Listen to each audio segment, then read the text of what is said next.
Looking for a Christmas gift for the Cold War aficionado in your life?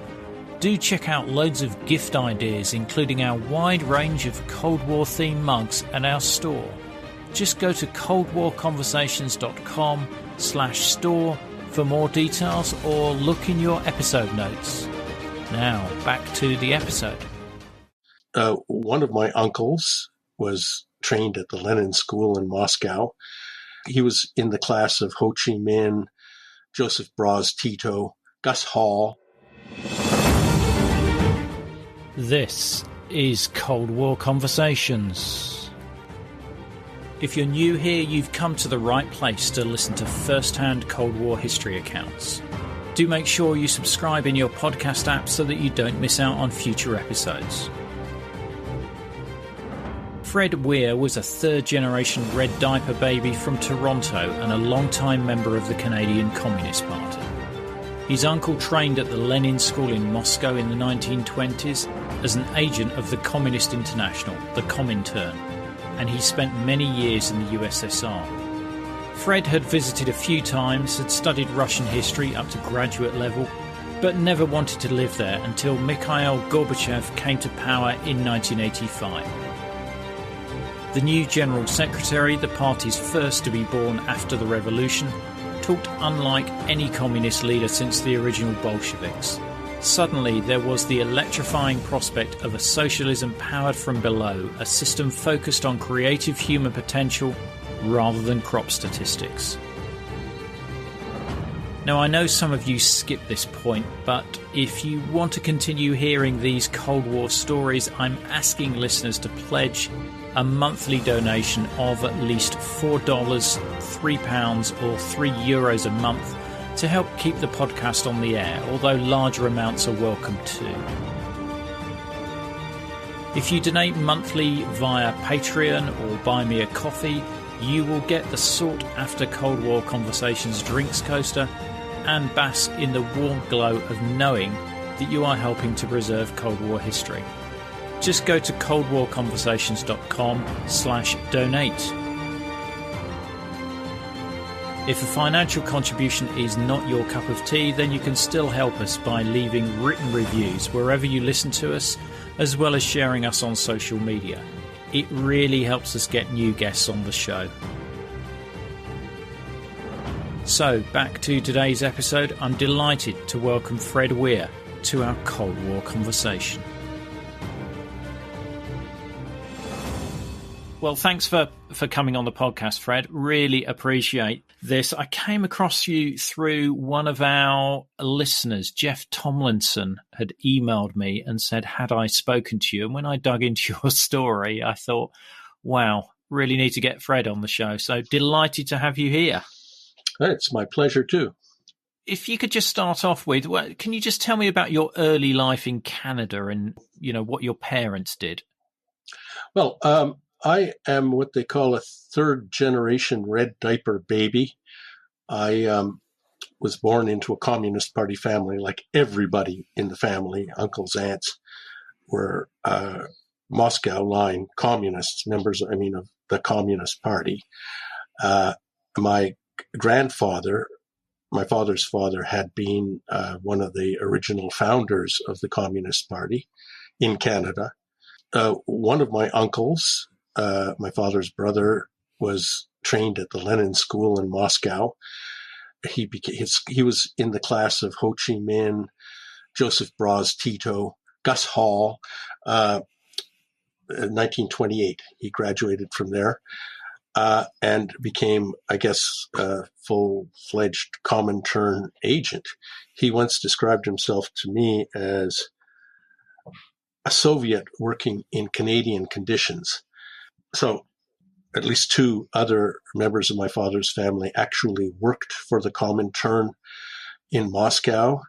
I recently connected with my cousin Svetlana, who was the daughter of my father's sister, who had been born in Moscow in 1940. They all had to flee Moscow when the Nazis advanced the next year. And she ended up walking from the North Caucasus to Uzbekistan. She was a baby, and after the war, her mother married a Hungarian communist. And she moved to Budapest, where she still lives. She's married to a very nice Hungarian fellow now. And I had not known anything about her until my younger brother, connected us all. And I have my uncle's family who were left here. Unlike me, he did not think to acquire Canadian citizenship for his children. So they were trapped here until the Soviet Union collapsed. But I had studied the Russian history. It was a fascination of mine since I was a kid. I studied it in university. I have an honors BA from the University of Toronto, mostly in Russian history. And I went to graduate school. I took international relations, but again, mostly Soviet studies. Didn't finish my MA. I was 32 years old, and I decided to go to teachers' college and join the middle class. And I did. I got a teaching degree, but I instantly, it was 1985, Gorbachev came to power in the Soviet Union. And though I had never really wanted to live here before, I'd been several times and traveled around Eastern Europe. When Gorbachev came to power, I really wanted to be here. And at that point, the Canadian Tribune, which was the Communist Party's weekly newspaper, needed a new correspondent. And presumably the Soviet side was saying, don't send us some old fart, send us someone young and vigorous. And when they suggested me, because of my name, not because they knew me, they said, yeah. And I came and did that job for 5 years. I just want to go back a bit into your earlier years there. So what was it like being at school and being part of such a prominent communist family in Canada? It wasn't so bad. There were moments. I used to have to walk to school under, during election periods under signs that said, vote communist, vote Weir, because my father was always running in elections. I had a little bit of schoolyard trouble, but nothing to whine about. I had pretty much a normal upbringing. At least that's how I see it. My parents were good parents. My mother was a trade union organizer, and then she became a teacher. She taught until retirement in the Ontario school system, elementary school. My father was a union organizer. He worked for mine, mill, and smelter workers out in Alberta, and then he was a full-time organizer for the Communist Party. So they were hardcore people, but they were good parents, except, that there were constantly meetings going on in our house, smoke-filled meetings, groups of people. I didn't pay much attention to it, but they were always there. It was just the condition in the household. It was always filled with that sort of activity. But in fairness to Canada, I cannot think of a single way in which my life was interfered with or interrupted in some way because of that Communist Party affiliation, that thing. And Canadians in general were pretty easy about it. They could be shocked, said, "You're a what?" But it was okay. I got no complaints to make. And frankly, growing up, people would ask me, especially teachers, would say, are you okay at home? Is there anything going on that you would tell us about or something? And I frankly thought the weirdest kids in the classroom were like Catholics. They would tell you about the institution of the confessional and things that I would think now that's really strange. But so it was okay. I've heard stories of Americans of my generation, American red diaper babies who had a tougher time of it. The United States was a much more paranoid, less tolerant kind of environment to be the embodiment of the official enemy right there. But in Canada, it was always really good. And later on, when the Soviet Union was collapsing, I had no trouble being hired by Canadian Press, which was the official, it was like the AP of Canada, our big newswire agency. they just took me on. And there was like maybe one moment of controversy. Some letters to the editor hit the desks and they talked to me about it, but everything was fine. Now, I am quite sure that wouldn't happen if I were an American. I would never have made the transition to being a mainstream journalist. I have since then, but many years later, the Christian Science Monitor took me on, and they do know my background. But they're an unusual bunch of people in the first place, and in the second place, that didn't seem to matter anymore. Right. Right. And, at the dinner table, was the talk about politics or not? Mostly about politics, mostly about global affairs. I can remember all the big milestones of the Cold War. My younger brother was born on the night that Sputnik went up in 1957, and he has ever since had the nickname Sputnik. I remember blow by blow the Cuban Missile Crisis. All these things, they were just constant topics of conversation, obviously from a pro-Soviet point of view, but it was interesting and informative, and I got probably fed my interest in Russian history, and certainly it was an education of sorts. Yeah, certainly. So what was it like at the dinner table in August 1968 with the Prague Spring? See, my father, he was very sick by that time. He died within 6 months of then, but I do remember him being very, very pro-Soviet. Like, he was one who completely accepted the Soviet version of that it was a Western attempt to undermine the socialist government, and that there was no alternative but for the Warsaw Pact to step in and prevent that. It's a sort of like the kind of conversations we have these days about Ukraine or Georgia or the colored revolutions that happened around this former Soviet space. Russians will still sound like, this is a Western conspiracy to undermine us, and we simply have to take decisive action. So my father was like that, but people in the party and the Young Communist League, I was a member of the Young Communist League at that point, took quite a different view. It's one of those moments when, obviously there had been several, when faith in the Soviet Union got severely shaken and people, drifted away from the communist movement. The Communist Party in Canada had been quite big and influential in the 30s.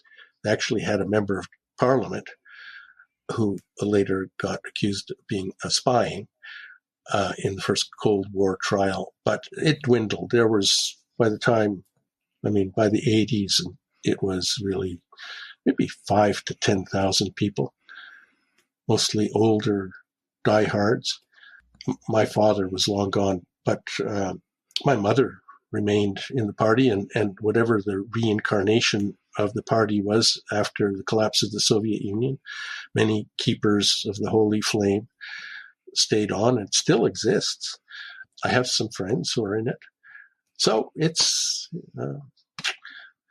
but yes, the times like 1968, I actually was coming of age in 1968, and all of those events in that really tumultuous year, which sort of reminds of 2020 in some ways, are kind of fixed in my memory. Right. So you felt that a degree of liberalism was a good thing? Oh yeah, I guess that's the third generation thing. It's like you're born into a religious group and you don't break with them. And I did. I got educated as a Marxist, but that happened in university, not in the party. I became a Marxist, and I still sort of have a lot of those inclinations, intellectual inclinations, but I didn't. I sort of stayed in the party, and I wasn't active, and I was obviously studying Soviet and Russian history at university, so I wasn't what you'd call a true believer. But as I say, when Gorbachev came to power, I really got enthused. I really resonated to the things he was saying, and I wanted to be here. And I'm so glad that I took that job. It was the best job I ever had. Being the Tribune correspondent in Moscow, I traveled all over the Soviet Union. I talked to so many people. I followed I guess it was my fate to preside over, on behalf of my family, preside over the collapse of the Soviet Union. I learned a hell of a lot. And I decided to stay. I was married. I had children. I had a daughter. Later we got a son. I had a good life here, and I had a good job when I started working for Canadian Press. So and it was, for me, the most interesting job in the world. So here I am, still here. Yeah. Well, I'm very glad you are, because this is a really interesting account you're giving us of your life. Was your father standing as an MP? He ran in every level of elections. He ran federal, provincial, and municipal elections. He did best in, he was running as an alderman in our ward in Toronto. He got his best votes in the same district. But if you're running as an alderman in a Toronto city election, you don't have to declare your political affiliation, although he would. But it was more of a grassroots thing. He would go out and he talked really well. He was a political animal and a really smart one. Municipal politics didn't, have anything to do with the Soviet Union or anything like that. It was all about nuts and bolts, local issues. And he was pretty good on that. And he nearly won on one of the races that I can't remember when it was, maybe 1964. Right. No, that's really, really interesting. I was going to ask you, what was the name of your uncle who was in the same school as Tito and Ho Chi Minh? John Weir. John Weir. Okay. I was just going to look him up later on. Sure. But it's interesting. I hadn't realized you'd come from sort of like that dynasty of communists. Well, yeah, actually I have many contemporaries. But my family, they were a fixture of the party for well over half a century. Now, I wanted to talk to you about your time in Moscow, and what was that first day like when you arrived in Moscow? I mean, did you have somewhere to stay at that point? What had been organized for you? Yes, well, a communist correspondent in those days was a ward of the Central Committee. So the fiction that they created was that it was the Red Cross. But so I was met by a young man from the Central Committee who took me to a very nice flat, nothing special, typical Moscow housing, but nice flat. And I was provided for, but mostly left on my own. So what was hard for me was just daily life, figuring out how to do the shopping, how to get around, just learning the ropes in a new place, because I didn't have much assistance with that. But the benefit of being a communist correspondent is that you can fraternize, with the locals. Nobody, as far as I was probably watched on some level, but there was, no overt controls on me, and I didn't have the paranoia of my Canadian colleagues, mainstream Canadian colleagues, which I remember well. So I made friends. There would be constant activities, like Canadian delegations coming, Communist Party delegations coming to Moscow, and I found it very easy to socialize with the interpreters, people who worked with them. My wife was one of those. I met her. She was a graduate student of history, but she was working as a Central Committee. She also comes from a communist dynasty, a Bolshevik dynasty. Her great-grandfather was Stepan Shalmyan, the Armenian Bolshevik who led the Transcaucasus Bolshevik government. and did get shot by the British, fortunately, in 1919. I don't know if you know the story of the 26 Baku commissars, but they were sort of arrested by the local allies of the British, taken across the Caspian Sea and shot. And I say that was fortunate because Stepan Shamyan was a major rival of Stalin at that time, at the revolutionary time. And had he lived, his family would be in dire peril later on. But as it happened, he was shot by the British, and therefore he was a martyr, and the family were fine. But anyway, that's a bit of an aside. No, that's a really interesting aside. To be honest, I knew that there'd been British intervention in the Russian Civil War, but I wasn't. I thought it was more in the north than the south. But that's probably my limited knowledge. Arkhangelsk and in the north, but also from the south into the oil fields at Baku. The British intervened from that direction as well. Everybody intervened in the Far East, Vladivostok. It is an amazingly interesting chapter of history. In that little local story is of great significance to my family, and what became so later on as well. It sounds like because you were working for a communist publication, you had a different level of journalistic access compared to other foreign journalists. I think so. It was different. The life was different.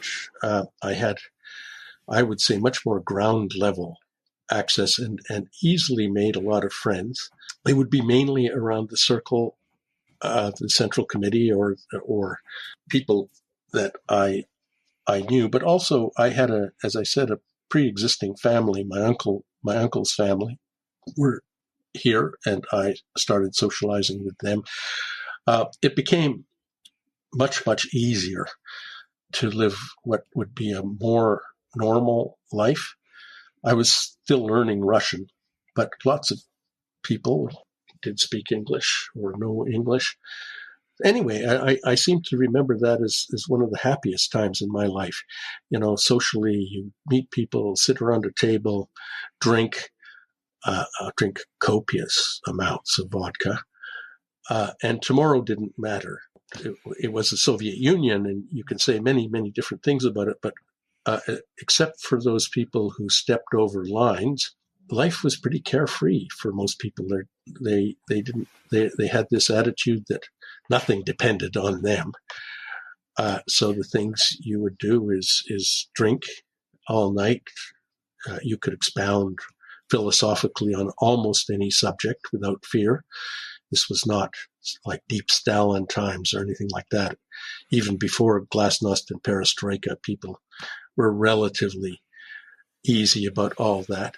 And of course, there was, it was, how shall I put this, the most promiscuous place I have ever been to. Like I guess sex was one of the great distractions that people were allowed, and they did indulge in it a good deal. And anyway, I just love, I feel terribly nostalgic about that period, only on my own behalf. I'm not lecturing to other people about what they should say about their lives in that era, but my life was great. And because of, again, the Central Committee connection, I could travel anywhere in the Soviet Union. I simply put in a request, and I would go and be met by local Communist Party people, put up in a hotel.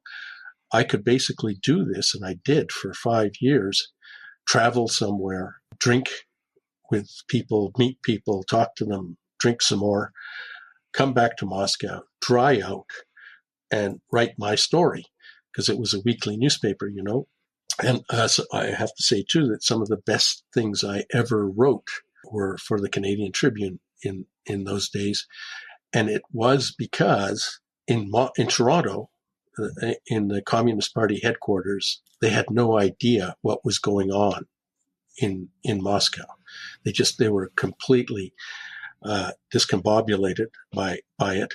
But I was the Moscow correspondent, And where that might have been a lackey's job in the past, it was like in conditions of perestroika and glasnost, when you were being encouraged to write about all these issues, Soviet history being unveiled, and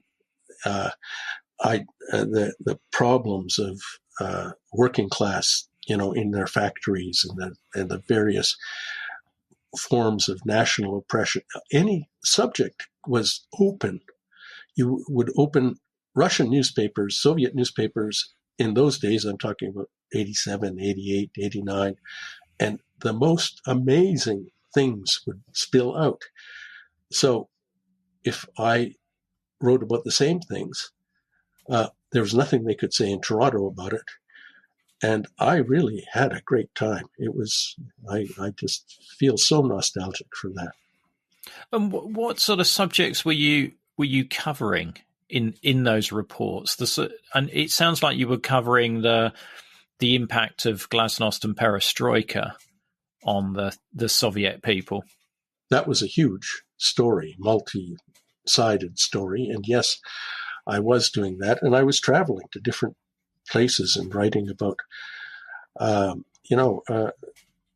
actually still do this for the Christian Science Monitor, and some of the most popular stories I do are when I go somewhere out of Moscow, out of the ambit of Moscow. And this is a huge, diverse country with so many different sides to it. Always was. And if you go out to Siberia, you find a completely different reality from what you find in central Russia. I did a series for the Monitor a couple of years ago about Buryatia, which is on Lake Baikal out in Siberia. I wrote a story about old believers who have their own communities out there. I wrote about Lake Baikal. I wrote about Buddhists, because it's a Buddhist republic in Russia. I mean, there are just so many colorful and fascinating aspects to Russia. And I did, as Tribune correspondent, do a lot of stories like that. I loved doing them. And I had the access. I could go to Dagestan, which has like 32 official languages. I covered some grim things like the earthquake in Armenia. I still find myself covering Armenia. And of course, my family are Armenian. The Soviet Union and Russia are just paradise for journalists. There's just so much here. And covering the narrow political story in Moscow, though you have to do it, was never my thing. It's more about the many splendored levels of this amazing country, and I'm still discovering them. Yeah, you've just got to look at the map to see the size and breadth of it. And obviously the Soviet Union was made up of many different nationalities as well. Did you go to the Baltic states? Because presumably there were the signs of nationalism and independence. Yes, I did. I certainly did. I visited every single Soviet republic during those years. But I did actually have my honeymoon in Estonia with my wife. It was the Soviet, I don't know what you want to call it, straitjacket. You wouldn't easily find people who broke out of, the standard things that you were supposed to say. And perhaps you might say that was also a limitation I had, in that I was hosted by Communist Party organizations everywhere I went. But you did. After, say, 1988, in the Baltics, and I visited the three Baltic republics several times, what you first saw was people who would start a civil society group, like a peace organization, and they would call it a peace organization. But when you listen to them carefully, you could detect that they're actually nationalists, pushing the limits. Another sort of thing that they would do is start an environmental group, which was very vogue.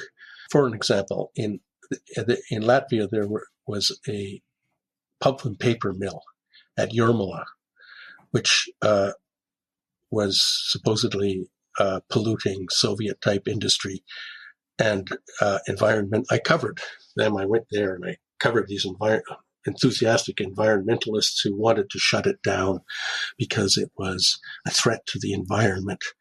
But I remember 5 years later going back there and talking to some of the same people after the independence of Latvia who were working to keep the pulp and paper mill going because now it was a vital part of the national economy.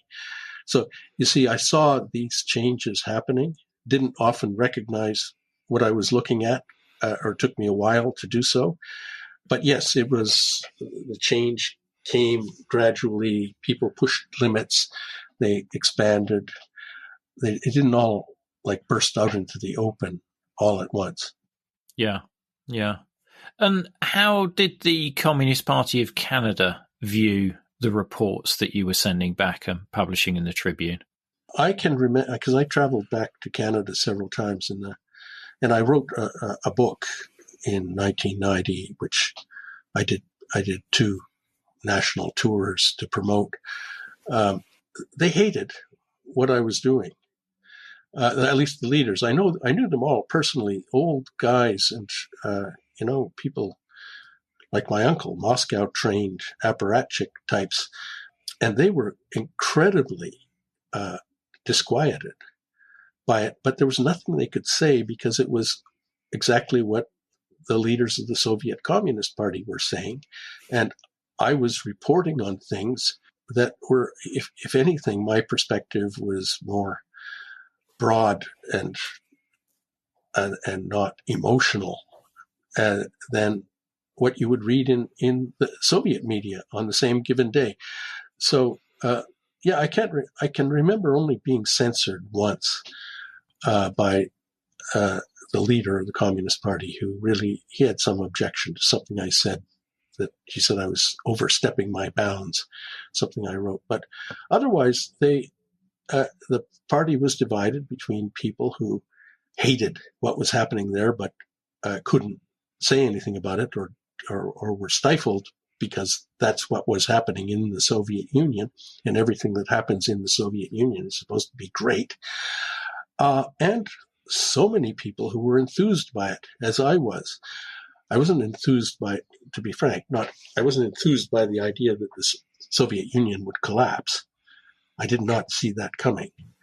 But I was enthused by this bottom-up kind of new currents of democracy, people speaking their minds, the idea, the sort of stilted Soviet civil society, the sort of organizations frozen in orbits around the party sun, might sort of acquire a life of their own and serve purposes for which they are ostensibly designed to do. I was really enthused about that. I wrote volumes about it. I seem to have forgotten a lot of it now because other things have overlain it. But I do recall being excited about all that and meeting lots and lots of people, even back in Canada, who were also really excited about it. It was a heady time. Yeah, I was obviously, as I always do with all my interviewees, I was doing some research, and I found an article which mentioned an interview I think you did in Kaluga with a local party secretary, where you're questioning him around future plans and running for office and things like that. One of the things that Gorbachev did, and this is late Gorbachev time, like around 1990, was he tried to separate the party from the executive of the country. He separated himself and became president. Never had it happen before. He didn't have to get elected president, and he probably wouldn't have been at that point because the country was coming apart at the seams. But one of the things he did mandate is that all party secretaries, people who hold an executive office need to put a democratic mandate on that. It didn't have time to work itself out. I always thought it would work in the long run. It was just different people from those guys. like that secretary you're talking about. That would have been around 1990 sometime. But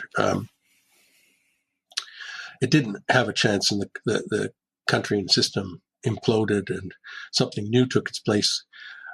There was, a democratic interregnum, which I guess didn't last. It ended in gunfire around the White House in 1993.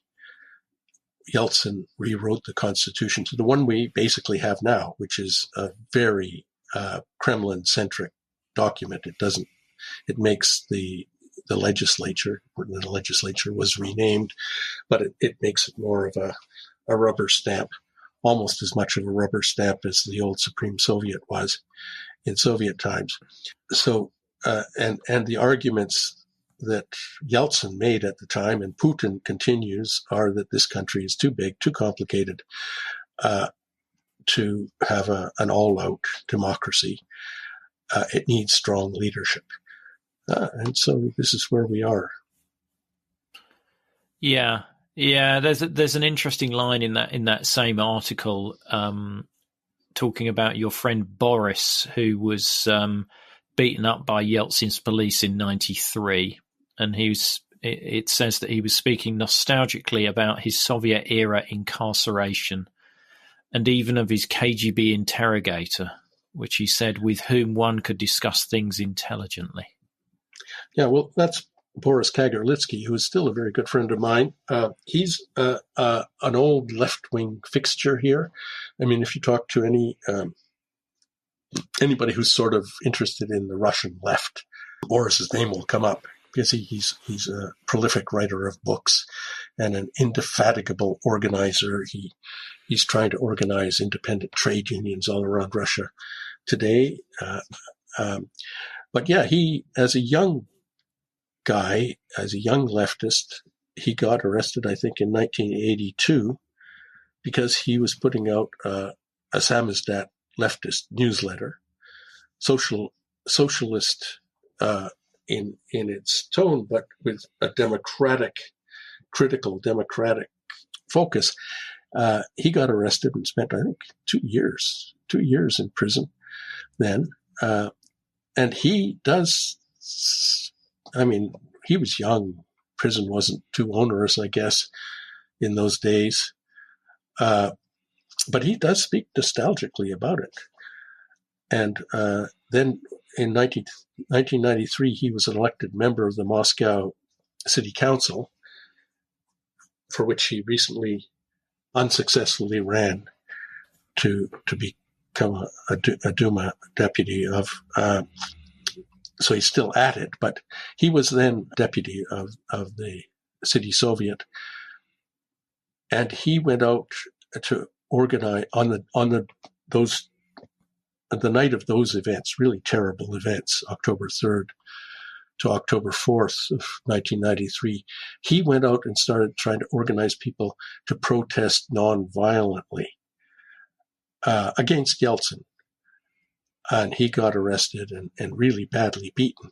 And he wasn't the only one. He spent 40 hours, 2 days in prison. But that was a really rough experience. He got beaten up, and he only got freed because Amnesty International raised a campaign.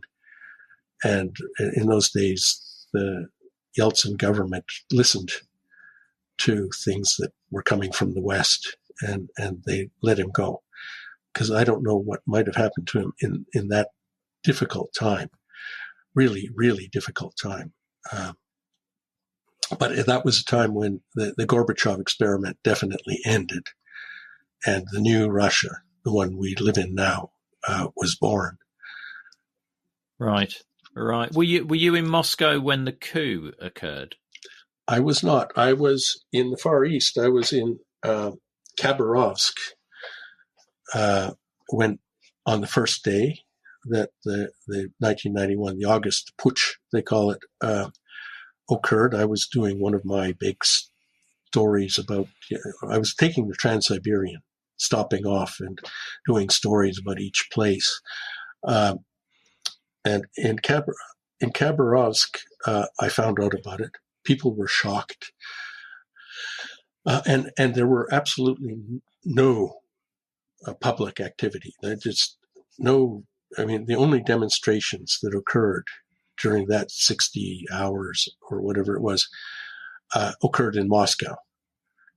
Maybe there was some little gathering somewhere else, but there were like 50,000 people in the streets in Moscow at the height of it. But in the provinces, and I saw this very clearly, that in Khabarovsk on the first day, the newspapers all printed the statement of the emergency committee. And I was told to get back to Moscow. And I took trains, took a bus. The next day, I was in Ulan-Ude. And on the second day of it, the newspapers printed the statement of the emergency committee on one side of the front page and the statement of Yeltson on the other side of the front page. And by the third day, the coup ended, and I was in Irkutsk, and the newspaper there only published Yeltsin's statement on the front page. And that's how I observed the progress of that coup. Wow. Well, there's another interesting. Well, you've got so many interesting stories, but I understand that in the spring of '91, you were invited to a garden party at the country home of Andrei Brezhnev, the nephew of the Soviet leader Leonid Brezhnev. Do you remember that? Can you describe that? Because I think it's quite an interesting scene as to how some of these former communists had very readily grasped the capitalist opportunity. Well, yes, and that is what happened. A lot of the people in the Communist Party elite were some of the brightest, smartest, and also best connected people in the country, and also best informed people in the country. And it took me a while to see how they were turning from being like they were just changing their lapel pins in a way. They had never, at least their generation, never were like dedicated communists. And they did sense the change. So this particular garden party, which I think I wrote a whole article about back at the time, was in Zhukovka 2. There are different. Zhukovka is a sort of elite dacha settlement about 10 kilometers outside of Moscow. And it had different compounds in those days. The dacha, the Brezhnev dacha was there, but also Shostakovich. Solzhenitsyn had lived there before he was exiled. And at this party, a whole number of people I knew came, and they were all mostly the people I'd met as communists. Someone from Pravda, it seems to me, a Komsomol leader, and the son of Andrei Sakharov was also there, because Sakharov's dacha had been in that same community, and they all had new lapel pins. You know, they all were joining the business world in one way or another, trying to parlay their past elite experience, connections, roots into something new. I don't think very many of them made it in the new world. A different and probably more ruthless type of person made it in the 90s. But it was a period piece. It was something.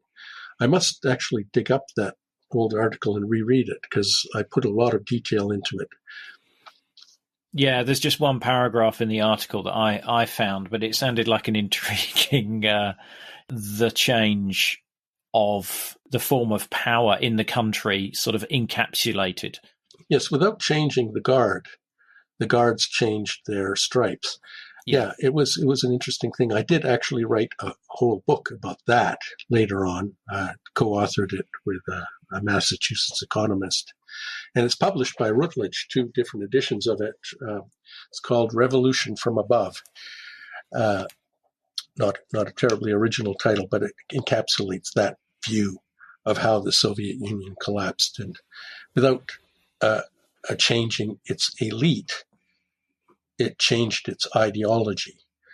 A revolution that occurred between the ears of people who had run the country one way and then changed it into something different. Now, the revolution did eventually change the personnel, mostly, but it was amazing to me in the 1990s how many rich oligarchs, people like Mikhail Khodorkovsky, for instance, had got their start as leaders of the Komsomol. Yeah. I understand you were friends with Vladimir Posner as well. Very good friends with Posner. He's one of my oldest friends here. In fact, I have lunch with him quite often. He's still incredibly active. He's one of the top TV stars in Russia. He was born in 1934, so that makes him 86 now. But he looks great. He's healthy as a horse, Lockwood, and extremely articulate. Has an amazing view on things because he goes to the United States a lot. He's an American citizen, has a lot of friends there, gives lectures. He teaches courses there. And he comes back here and he travels all over Russia and also gives public meetings. And he has his interview show, which is called Posner, on Channel 1.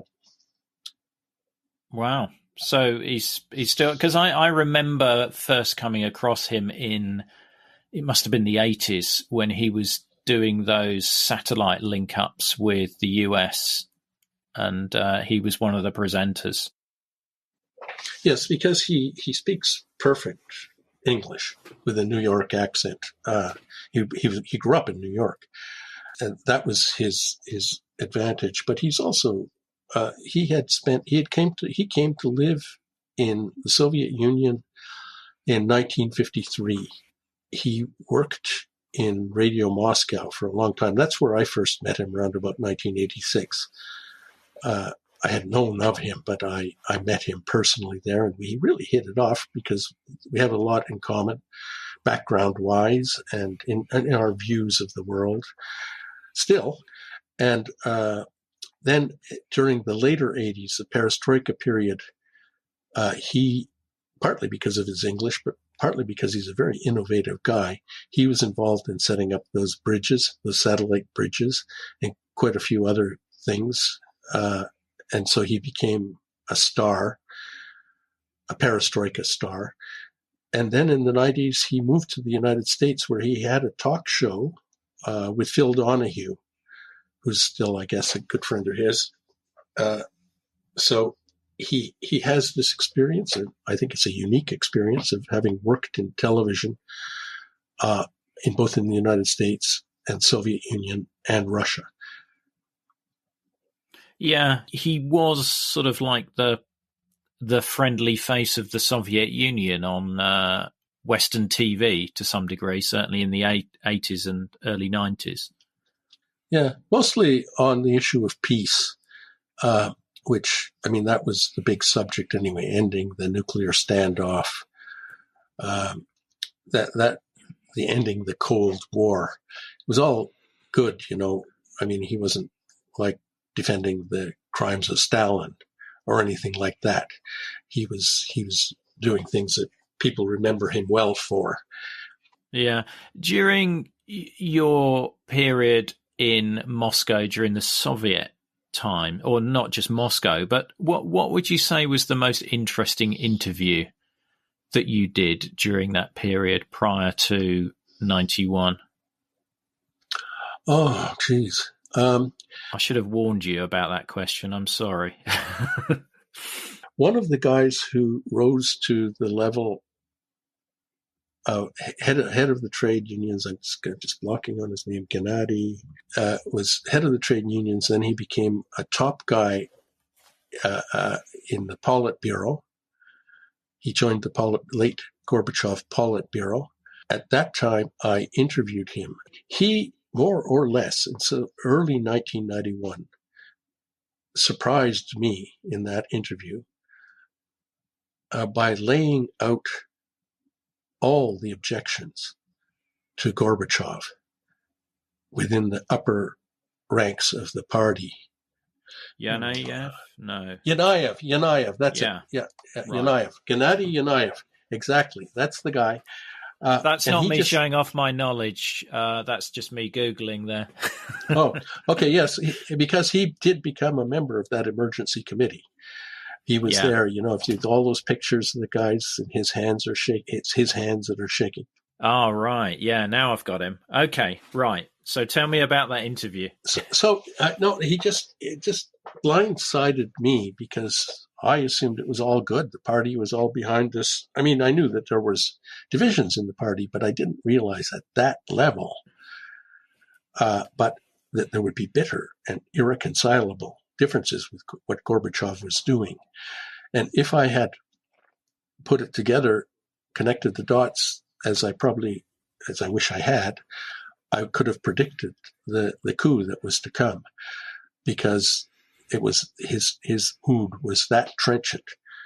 And to be giving an interview to a foreign correspondent, even if he was a communist, and saying those things was truly remarkable.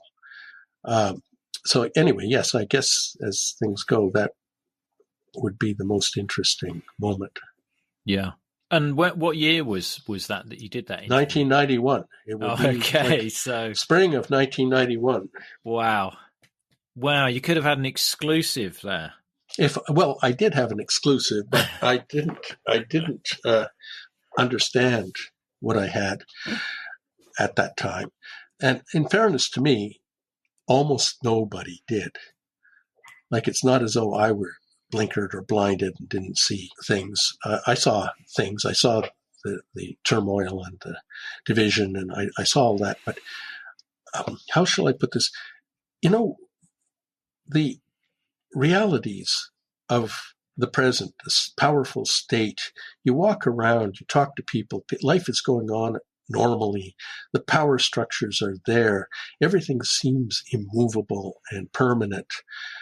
And it's pretty hard to pick up all those little signs that say this is going to come to an end. Nobody predicts that. And I've seen many things since where, if only you had realized, because things do change catastrophically even, things come to a head, they break apart, and but in this case, the Soviet Union had seemed so powerful and so permanent, and perhaps I was predisposed to wish it would transform. But I'm not alone in not having predicted its demise. Yeah, it's very easy to look back and say, "Oh, yeah, it was this, it was that." But when you're actually there on the ground, these things don't look apparent. And certainly in my life, it looked like the Soviet Union was going to be there for another 100 years. There was no sign. Admittedly, mine was a limited view from being in the UK, but there appeared to be no sign there was going to be any split or any disintegration. And when it happened, it was just absolutely stunning. Yes, and yet the signs were all around, and I was right there and picked up on some of them, but did not make the connections. And this is highly relevant because, you look at the United States today, and I'm not making any comparisons. I'm just saying massive turmoil shaking the foundations. There's a lot about it that reminds me of the last days of the Soviet Union. And of course, it's a constitutional democracy and 240 years old and all that. I'm not predicting its collapse, and yet you simply can't imagine that. You look at it and you say, well, of course they'll get through this, they'll reform, they'll change. This is something that I think it's not just bad analytics. It is some human thing that we simply cannot imagine sweeping, catastrophic, fundamental change happening. And we're always surprised when it does. Yeah. Yeah. How did your life change with the change of power? Because obviously you're appointed there as a communist correspondent. What happened to your status? Oh, it ended. It ended before the collapse of the Soviet Union. But I had married, as I said. I moved in with my family. They lived in the Dom na Neberezhnya, that big gray building across from the Kremlin. They had a nice flat there, and I moved in there. And in 1990, I started working freelance for the Canadian Press, and I later became their only guy in Moscow. But so I had already made the transition myself, so my life didn't change. But of course, that job disappeared, and some of the privileges or so on went away. But it didn't matter. I had a much better life living with my family than was ever afforded to a communist correspondent. And what sort of impact did it have on your family? Because you said that your wife came from quite a communist dynasty as well. Yes, but they weren't part of the power structure. They were what you'd call Communist Party intellectuals. My wife's grandfather was the editor of the Great Soviet Encyclopedia. My mother-in-law, who is still with us, is leading India specialist. She's still the head of the Center for Indian Studies at the Institute of Oriental Studies. So they weren't like their lives weren't disrupted in the way they would have been if they were like Central Committee members or something like that. They transferred from. In fact, I don't know. My mother-in-law was a member of the Communist Party, but my wife never was. She never joined when in the late 80s, she started to work for the Toronto Globe and Mail as a sort of office manager. So no, we had made this transition, and the family didn't suffer. It isn't as though if you were a party member, you would lose your accommodation. Everybody got to keep their flat and even privatize it when the Soviet Union collapsed. That was the main asset our family had. And in other ways, your social status didn't, having been a former communist means nothing in Russia. Nobody gets punished for it, never or ever did. Yeah. No, there wasn't the same. If you try and compare it with something like East Germany, it was a very different transition, and you're not going to have people coming back saying this was my house prior to the communist period or anything like that, which you had in East Germany. Yes, no property issues, but also just no political issues. Much of the Communist Party elite transited almost seamlessly to becoming Democrats of one stripe or another, and the country has undergone a really massive social revolution in the 30 years since. But the transition as I said, it was intra-elite. It wasn't some other outside forces overthrowing them and then forcibly removing them from power and destroying their base, as happens in real revolutions. This was the elite changing their ideological allegiance and carrying on. Yeah. And your writings for the Tribune, are they available online anywhere or not? Unfortunately not. I would love that if they were, because I often find myself wondering, trying to remember. And I have a stack of them, of hard copies somewhere here in probably in our we have an outside storage shed. They're probably there somewhere. I don't know if there's moldering or not, but I unfortunately no. I'm so sad about that. I did have a book collected articles, which is long since out of print. So I don't. So no, I'm sorry, but it must be somewhere. There must be, when you write something down, it's printed in black and white. You'd like to think that it's eternally out there, but it's not online. Yeah, I think they're available on microfiche, but not online, sadly. Well, there was no one with an incentive to put them online after the collapse of the Soviet Union and the Tribune went defunct. So who would do that? But I wish someone had. And we have further information such as videos and links in our show notes, which will show as a link in your podcast app. Now, you wouldn't be listening to this podcast without the generous support of our patrons. However, I want to especially thank our Politburo level members who are contributing a generous $30 a month to keep us on the air.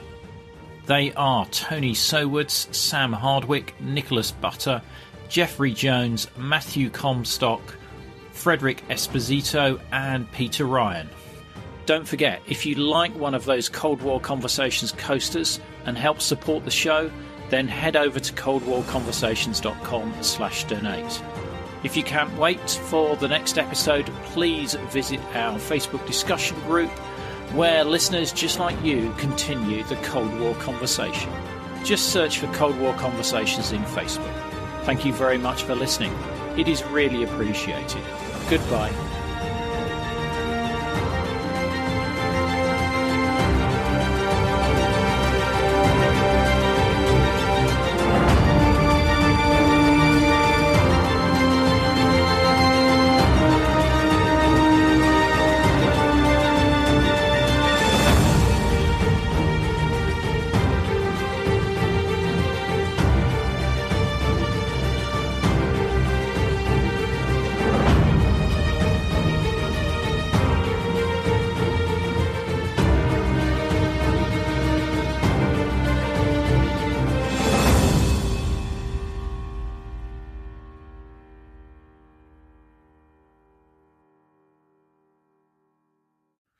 Thanks for listening right through to the end. I really appreciate it. And maybe check out our store and see if you can find the ideal gift for the Cold War enthusiast in your life. Just go to coldwarconversations.com/store. Thanks for listening.